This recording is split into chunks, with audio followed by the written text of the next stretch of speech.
Tome asiento, por favor. Yo quiero hablar acerca de eso por algunos minutos, acerca de lo que la oración puede hacer por ti. Amén. Porque muchas veces hablamos de la oración, escuchamos mensajes acerca de la oración. Desde el primer día que entramos a una iglesia, sabemos que la oración es importante, y lo primero que aprendemos en el discipulado cristiano, en el Vida Plena o en cualquier estudio bíblico de la iglesia, es que orar significa hablar con Dios.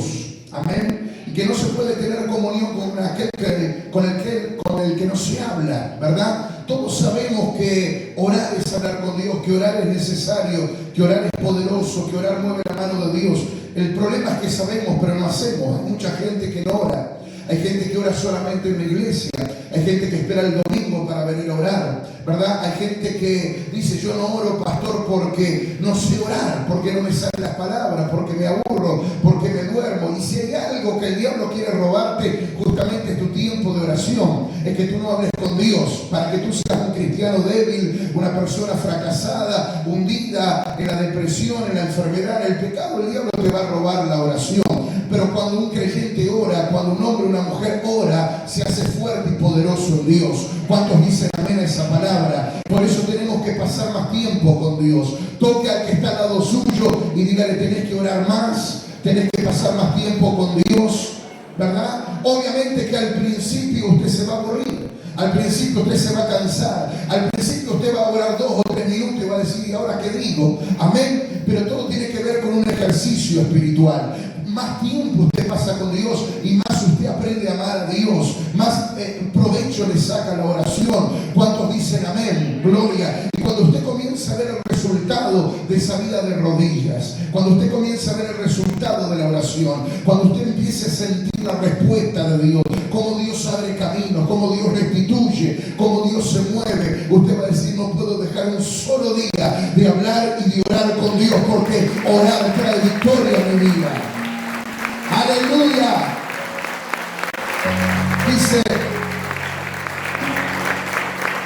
Dice el libro de Nehemías, aquellos que trajeron Biblia, capítulo 1, verso 11. Libro de Nehemías, capítulo 1, verso 11. Dice así: te ruego, oh Jehová, esté ahora atento tu oído a la oración de tu siervo y a la oración de tus siervos, quienes desean reverenciar tu nombre. Concede ahora buen éxito a tu siervo y dale gracia delante de aquel varón, porque yo servía, dice Nehemías, de copero al rey. Den un aplauso a esta palabra.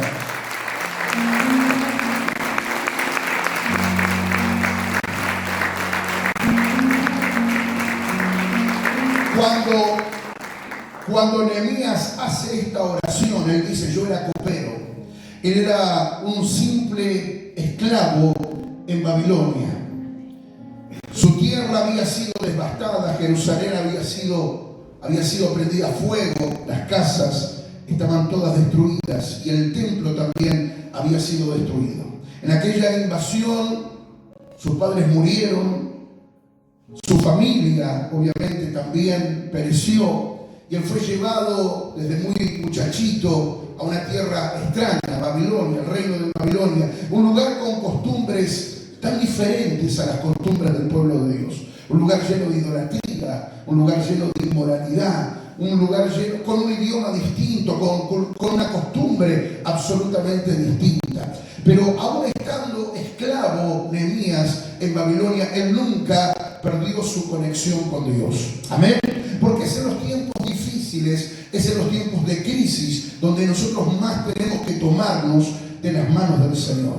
Infelizmente vemos tantas personas en este tiempo que en momentos de crisis se sueltan de la mano de Dios, ¿verdad? Se separan del centro de la unción, abandonan quizás la fe, se dejan bajonear, se entregan a las circunstancias. Pero Nehemías, a pesar de que lo había perdido todo, que había tenido una crisis profunda en su vida, y a pesar de estar en un lugar tan lejano a sus raíces, él siguió orando. En Babilonia nadie oraba. En Babilonia ni siquiera conocían al Dios de Israel, al Dios creador del cielo y la tierra, porque en Babilonia adoraban estatuas, dioses paganos. Pero Nehemías hablaba con Dios. Nehemías oraba con Dios. ¿Cuántos dicen amén a eso? Y él tenía una petición en su corazón. Él deseaba profundamente que Dios le diese la oportunidad de regresar a Jerusalén para hacer algo, para reconstruir Jerusalén, para volver a levantar su casita, para levantar otra vez el templo, para animar a la gente que había quedado desparramada en aquel lugar sin ánimo de nada. Él le decía: Señor, yo siento en mi corazón la necesidad de volver a aquel lugar y de hacer algo, reedificar, restituir aún de las ruinas el esplendor que un día habitó en Jerusalén. Pero claro, la condición de Nehemías era una condición absolutamente adversa. Él no estaba en condición de pedir nada, él no estaba en condición de exigir nada, él no estaba en condición siquiera de dar un paso fuera de su lugar de trabajo, porque él era un esclavo. ¿Qué podía hacer un esclavo? ¿Qué podía hacer Nehemías con todos esos sueños? Desde el punto de vista material y humano no podía hacer nada, pero él tenía una herramienta poderosa y él sabía que eso funcionaba, y era la oración. Nehemías comenzó a clamar al Dios del cielo, como hemos leído recién, pidiéndole a Dios que le conceda éxito. Le digo: Señor, escucha la oración de tu siervo y de tus siervos, de los que todavía guardamos tu nombre, de los que reverenciamos tu nombre, y concédeme buen éxito y dame gracia y favor delante del rey, porque yo no soy nadie, pero tú puedes mover cielo y tierra, tú puedes tocar el corazón de los incrédulos, tú puedes tocar el corazón de este rey para que yo tenga éxito y pueda alcanzar mi sueño.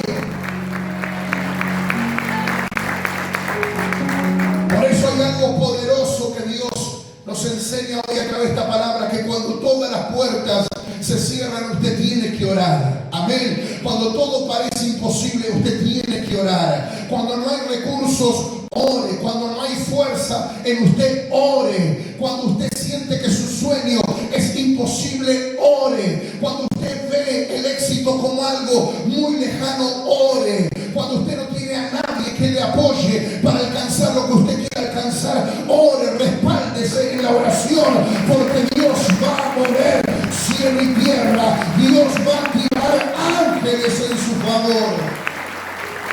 ¡Aleluya!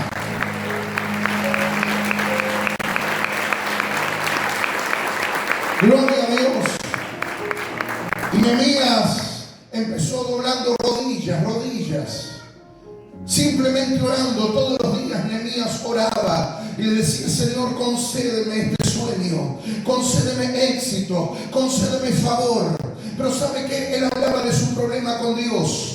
Él no hablaba de su problema con la gente. Él no hablaba de lo que tenía en el corazón, ni siquiera con el propio rey. Porque la Biblia dice que en aquella altura, cuando él escribe esto, él estaba trabajando para el rey como empleado, como copero. El copero era aquella persona que no solamente probaba el vino del rey, sino que también probaba la comida del rey. No es que se sentaba a la mesa con el rey, no se confunda, sino que probaba la comida o el vino por si acaso la comida o el vino del rey había sido envenenado, porque en aquel tiempo las conspiraciones abundaban y muchos amaban al rey, pero otros odiaban al rey. Y aún dentro del palacio podría haber conspiradores, enemigos ocultos del rey. Entonces todo rey en aquel entonces tenía un copero, alguien que le decía al rey: primero voy a probar yo el vino, primero voy a probar yo esta comida. Entonces el rey se aseguraba que la comida, que el vino estuviera en buenas condiciones, y luego le entraba al rey. Ese era el trabajo que tenía Nehemías. Pero dice la Biblia, si usted le presta atención a los capítulos siguientes, que Nehemías nunca habló con el rey acerca de lo que él tenía en su corazón, sino que todo lo llevó primero a Dios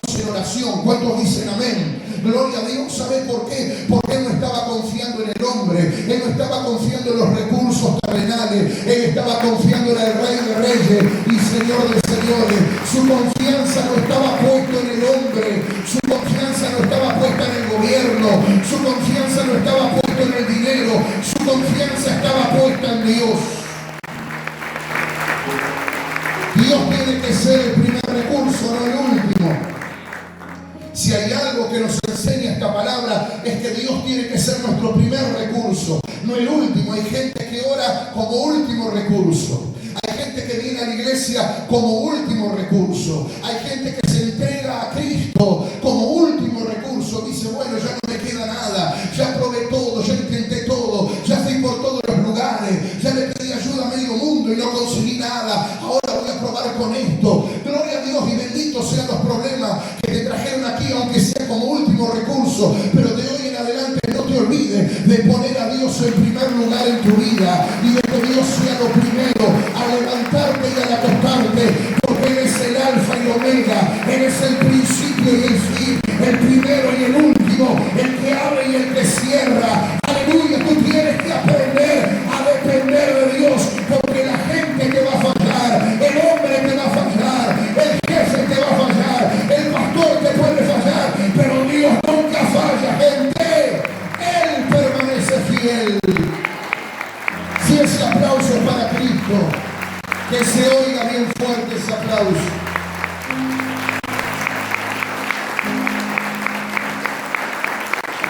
Preste atención a lo que le voy a decir. Cualquiera en lugar de Nehemías podría decir, bueno, ahora que yo estoy trabajando cerquita del rey, yo le voy a hacer el verso.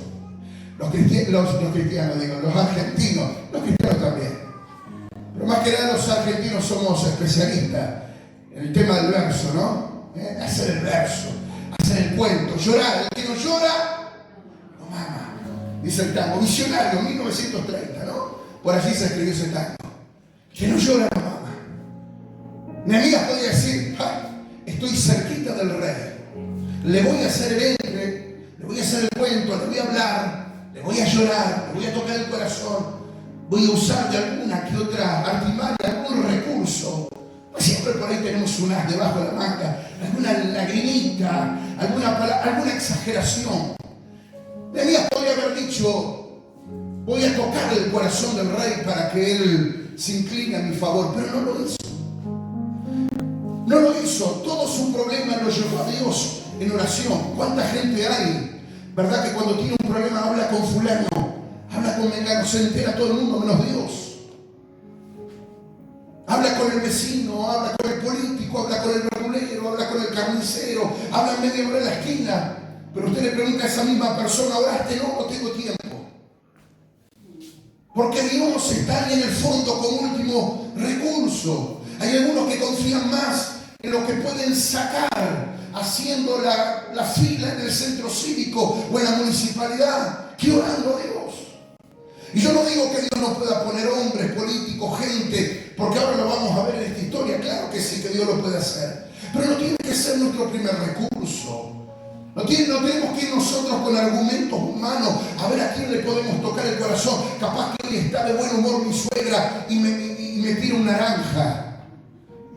A ver si voy a la casa de mis viejos y de repente me dan la llave del auto y se deciden por fin a regalármelo. O le voy a llorar de que, mira, tus nietos no tienen ni qué comer, así que no sé, algo vas a tener que hacer. Ese no debería ser nuestro recurso. Llorar delante de la gente no es para un hijo de Dios. Dar lástima delante de la gente no es para un hijo de Dios, ¿verdad? Recurrir al argumento, al verso, a la compasión, no es para un hijo de Dios. Todo eso usted lo tiene que llevar delante de Dios en oración. Que si Dios quiere poner gente en tu camino, no sea por tu capacidad o por tu labia, sino porque Dios ha decidido poner a alguien en tu camino. Porque Dios quiere cruzar a alguien en tu camino. Porque Dios ya tiene planes de bendecirte a través de alguien. Pero que sea Dios. Que sea Dios.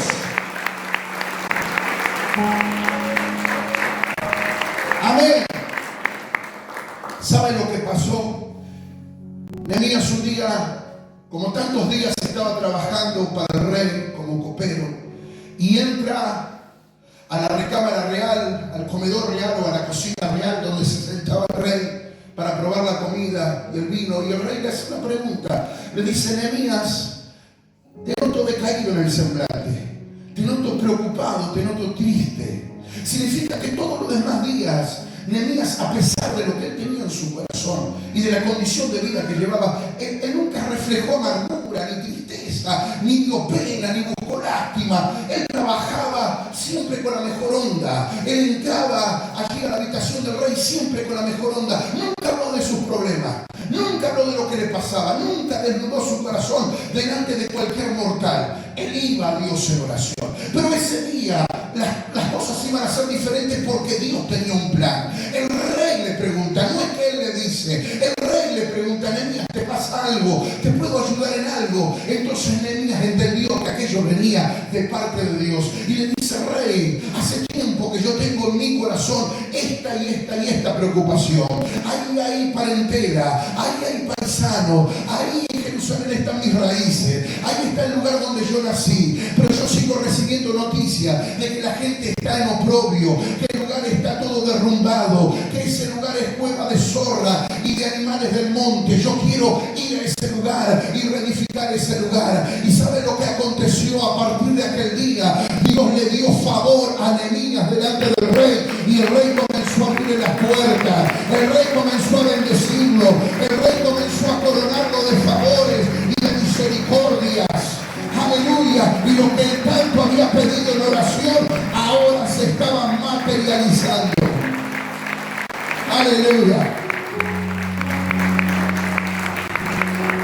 Tú sigue orando por aquello que tú tienes en tu corazón, que yo no sé a quién Dios va a movilizar, sea un rey, sea un juez, sea un fiscal, sea un niño, sea un pordiosero de la calle. No sé a quién Dios va a mover, de alguien de cerca, alguien de lejos, pero a alguien Dios va a mover en este tiempo para bendecirte. ¿Cuántos dicen amén? Porque si hay algo que trae la oración, preste atención, número uno, y es que la oración atrae el favor de Dios. Diga conmigo, la oración atrae el favor de Dios. Cuando usted ora, la gracia de Dios, el favor de Dios, el respaldo de Dios comienza a ser una señal y una marca sobre su vida. Y no solamente está el favor de Dios, sino que también está el favor de la gente. Dios te pone en gracia delante de la gente, Dios te pone en gracia delante de tu jefe, Dios te pone en gracia delante de tu vecino, Dios te pone en gracia delante de tus enemigos, Dios te pone en gracia aún en aquellos lugares donde antes te cerraron las puertas. Eso hace la oración en favor de aquellos que buscan el rostro del Señor. Oración trae el favor de Dios.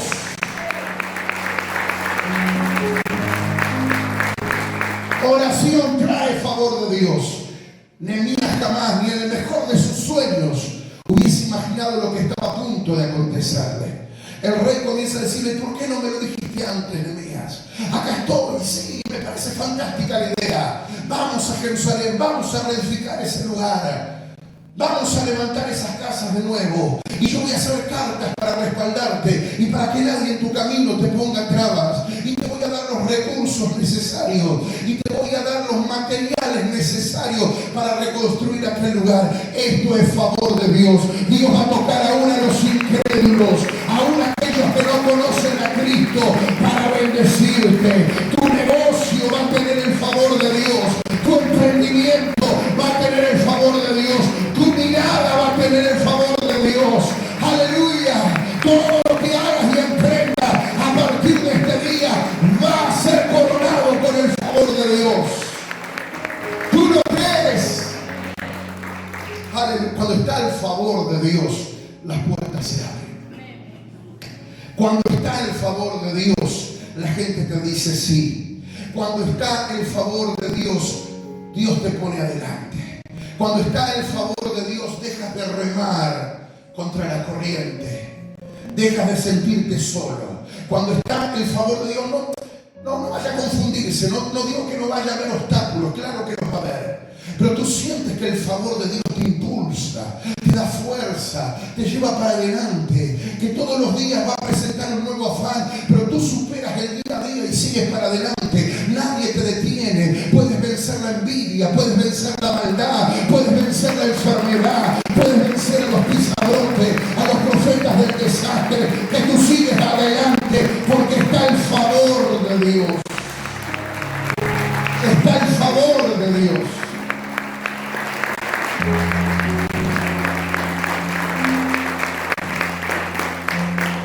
Lo segundo que hace la oración por nosotros es que trae promoción. Primero Dios te pone en gracia delante del cielo y delante de los hombres. La gente empieza a bendecirte, a decirte, como muchas veces me han dicho a mi pastor, lleve lo que necesita, lleve lo que quiere, no se haga problema, después arreglamos. Eso es favor de Dios. ¿Cuántos dicen amén? Gloria al nombre de Jesús. Lo segundo que Dios hace cuando oramos es que Dios trae promoción. ¿Sabe lo que pasó? Aquel muchacho llamado Nehemías, que era un don nadie, un desconocido, un esclavo, alguien que servía como esclavo y de copero y que arriesgaba su vida todos los días. El jefe, el rey le dijo, yo tengo confianza en ti, te voy a poner encargado de esta misión. Así que ya dejó de ser copero para ser encargado. Y poco tiempo más adelante le dijo, yo veo que Dios está contigo, ya no vas a ser más encargado, ahora vas a ser gobernador de Jerusalén. Y aquel que había salido con una mano atrás y una mano adelante, ahora estaba siendo la autoridad, el gobernador de su sueño. ¿Alguien está entendiendo esta palabra, che? Alguien le tiene que aplaudir fuerte al Señor. Promoción.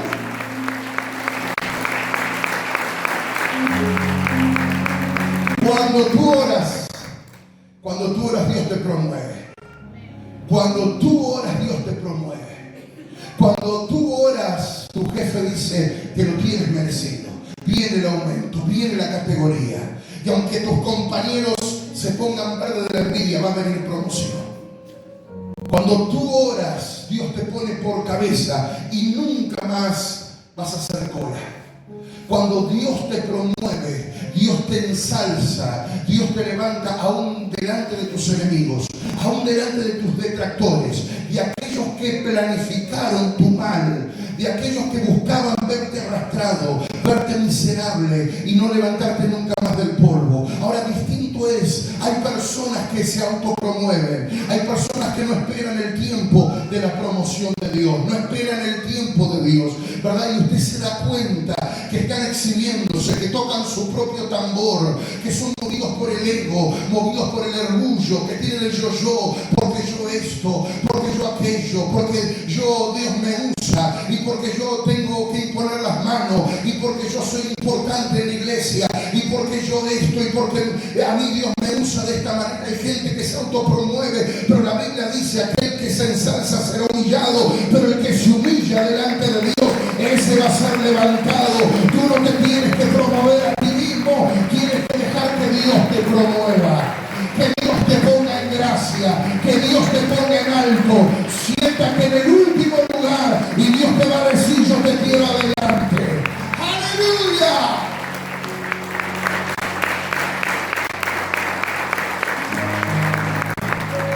Vivimos en una generación, en una temporada de mucho vedetismo. Y las redes sociales aumentan el ego de la humanidad. Muchos quieren ser los mejores, muchos quieren ser los primeros. Muchos quieren liderazgo, pero no para servir, sino para servirse, para tener autoridad, para decir acá mando yo, ¿verdad? Y lamentablemente hay gente que no espera los tiempos de Dios. Hoy escuchaba una palabra que seguramente esta noche y mañana la voy a poner al aire, una pastora de otro ministerio, que hablaba con tanta claridad acerca de esto, ¿verdad? La necesidad de convertirnos en verdaderos siervos de Dios, porque el siervo no es aquel que está en los primeros lugares, sino que sirve a los demás. ¿Cuántos dicen amén? Y tenemos muchas personas hoy que no esperan el tiempo de Dios. Jesús era el Hijo de Dios, sin embargo, se entrenó, se capacitó durante 30 años para llevar adelante su ministerio. 30 años, si era el Hijo de Dios. A veces nosotros no queremos hacer un discipulado 3 veces porque nos parece largo. No queremos venir a un estudio bíblico en la iglesia porque nos aburre. Jesús estuvo en una escuela de ministerio de 30 años. Los discípulos, los 12 apóstoles, estuvieron 3 años con Jesús aprendiendo. ¿Cuántos dicen gloria a Dios? Y a mí lo que me llama poderosamente la atención, que durante los primeros 30 años de Jesús, hasta la boda de Caná de Galilea, donde su madre lo inquietó, Él no puso las manos sobre nadie, Él no oró por nadie, Él no sanó a nadie, Él no estuvo predicando por nadie, no porque no lo podía hacer, sino porque Él estaba siendo instruido por el Padre. No te apresures a imponer las manos, no te apresures a hacer lo que Dios todavía no te llamó a hacer, no te apresures a querer ser profeta en las redes, no te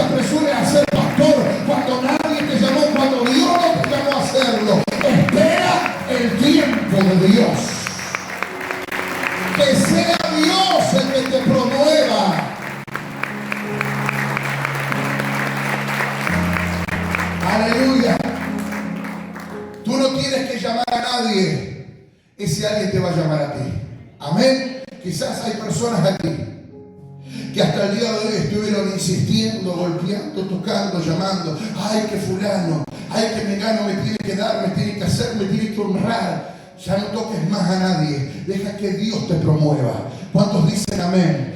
La oración trae promoción. Y lo tercero y último que quiero hablar en esta noche es: la oración trae restitución.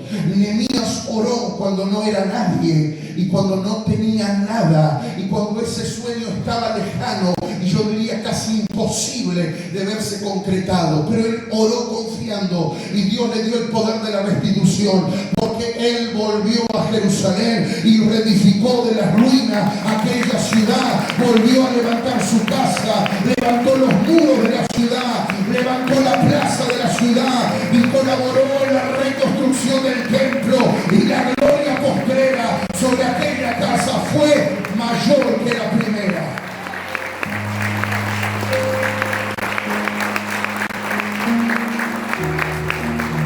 Y yo tengo una palabra para más de uno en esta noche.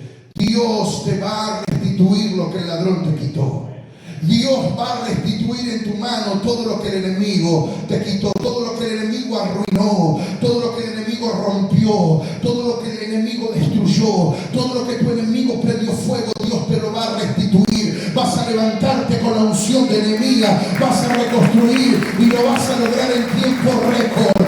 Aleluya. Lo vas a lograr con velocidad espiritual. Va a volver la bendición a tu mano. Va a volver ese ministerio que el enemigo te había robado. Ese gozo, esa alegría, esa unción que el enemigo había quitado, va a volver a tu corazón. Dice el Señor en esta noche. Porque la oración trae restitución. Cuando tú oras, vuelve a tu mano aquello que te